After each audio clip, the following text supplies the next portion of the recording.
मित्रांनो, कोल्हापूर जिल्ह्यातील एका गावातून एक अशी घटना समोर आली आहे जी ऐकून तुमचं हृदय पिळवटून जाईल।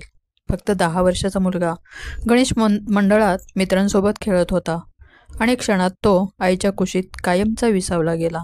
ही घटना ऐकून डोळ्यात पाणी येईल। कोल्हापूर जिल्ह्यातलं कोडोली गाव, पन्हाळा तालुका, आनंदनगर वसाहतील शिवनेरी गल्लीमध्ये गावडे कुटुंब राहतं।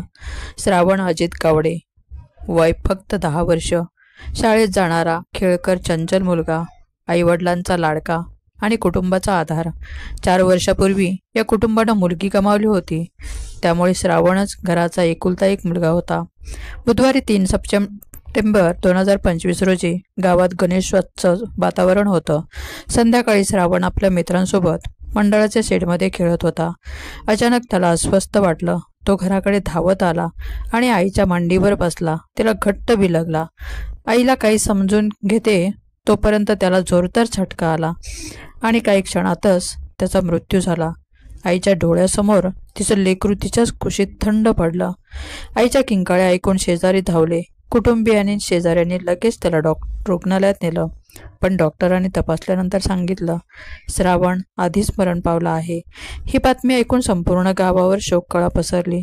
गावात कुठेही ढोल ताशा नव्हते। गणेशोत्सवाचं वातावरण एका क्षणात थांबलं। उत्सवाचं वातावरण अचानक शोकात बदललं। सगळ्या लोकांच्या डोळ्यात अश्रू होते। इतक्या लहान वयात हृदयविकाराचा झटका येऊन मृत्यू झाला हे कोणालाही पटत नव्हतं। आईच्या कुशीत श्रावणनं प्राण सोडला, त्यामुळे आईवडिलांची वेदना शब्दात सांगता येणार नाही। एकदा मुलगी गेली आणि आता मुलगा, घरचं भवितव्य संपलं।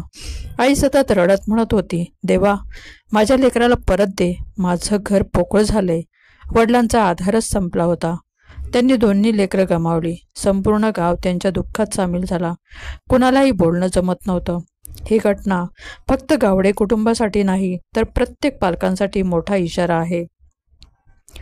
मुलं हसतात खेळतात म्हणून ते निरोगी आहेत असं समजू नका। वेळोवेळी तपासणी करा। जंक फूड, मोबाईल, टीव्ही या सवयी टाळा।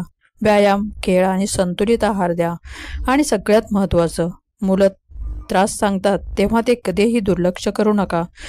छोट्या दुर्लक्षामुळे संपूर्ण आयुष्य उद्ध्वस्त होऊ शकतं। श्रावण गावडे फक्त 10 वर्षाचा गोड मुलगा आईच्या कुशीत देवाघरी गेला। त्याचं आयुष्य अजून सुरूही झालं नव्हतं, पण त्याचा शेवट एवढा अचानक झाला। ही घटना आपल्या डोळ्यात अश्रू आणते, पण त्याच वेळी एक धडा देते। आरोग्याबाबत निष्काळजी राहायचं नाही। आपलं आरोग्य हेच खरं धन आहे। श्रावणच्या आत्म्यास श्रद्धांजली आणि देवाने गावडे कुटुंबाला हे दुःख सहन करण्याची शक्ती द्यावी हीच प्रार्थना। आरोग्य सांभाळा, मुलांचं आयुष्य वाचवा।